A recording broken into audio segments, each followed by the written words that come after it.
Três pontos. Olá!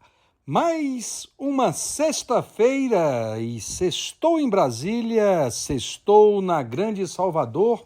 Conosco aqui os 3 pontos diretamente de Brasília para o Giro de Notícias da 106.1 FM da Rádio Excelsior AM 840. Com todos que nos acompanham, mas meus amigos e companheiros do estúdio, Igor Guimarães, Luiz Henrique e todos que fazem o Giro de Notícias.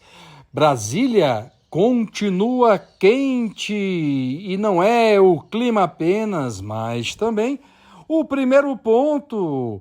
A Polícia Federal procedeu uma operação no dia de hoje, nesta manhã, e envolvendo o ministro das Comunicações do governo federal, Juscelino Filho, do União Brasil do Maranhão, que veio naquela cota da frente amplíssima do governo federal, essa tentativa de Lula de ampliar sua base governista e que acabou redundando no bloqueio de bens do próprio ministro. A situação dele está periclitante, tá? Não cai, muito grande, e uma das questões, um dos temas que está ligado a esse primeiro ponto é saber até quando ele dura no governo. Não foi a primeira vez que ele teve problemas no passado. O uso de áreas para voltar à sua terra, o que é um fenômeno de todos os governos que passam por Brasília. Se nomeia o ministro em Brasília, ele fica usando recursos públicos de áreas ou os próprios aviões da FAB para retornar à sua cidade de origem.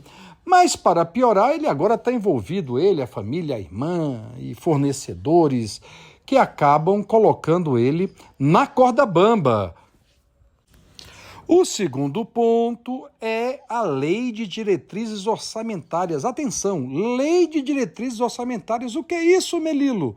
Isso é o recurso que nós vamos ter acesso como cidadãos e também o orçamento público que vai fornecer os recursos necessários para as políticas públicas em 2024. O governo mandou ontem, a gente conseguiu ler e entender hoje. E qual é a primeira impressão? O governo vai ter que se virar para garantir uma relação entre o arcabouço fiscal, que foi aprovado, e a próxima lei de diretrizes orçamentárias. Chegou no Congresso ontem, começa a ser discutida agora e tem algumas questões evidentes. Por exemplo, reduziu-se para 2024 os recursos para a saúde e para a educação. Isso é grave.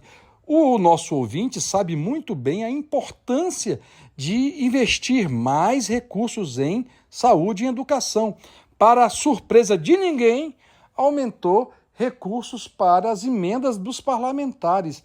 Isso também é ruim porque é dinheiro retirado das políticas públicas para essas emendas parlamentares que acabam representando uma forma de perda de qualidade da política e também do investimento público.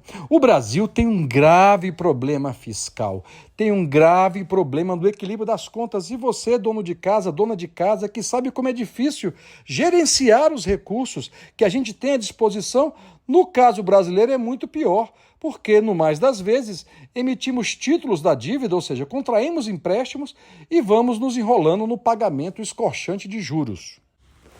E o terceiro ponto é uma grande dificuldade que a família Bolsonaro está tendo nesse final de semana.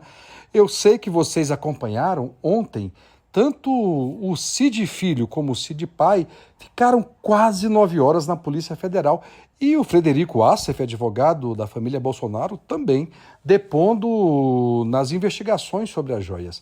E a grande questão nos bastidores de Brasília hoje não tem nem nada a ver com nenhum baiano, mas com uma situação que afeta toda a política brasileira, que é a contínua e permanente tensão que estão os Bolsonaro por conta do que pode ter sido dito. Nossas apurações indicam que virá muita novidade por aí, e é com essas novidades que virão por aí que eu me despeço de vocês do Giro de Notícias. Os 3 pontos, diretamente de Brasília, retornam na semana que vem com mais novidades dos baianos aqui em Brasília e dos acontecimentos de Brasília que afetam os baianos. Um grande abraço aí no estúdio e um bom final de semana para todos. E você que nos acompanha, não se esqueça de se inscrever e ativar as notificações. Deixe o seu like e até a próxima.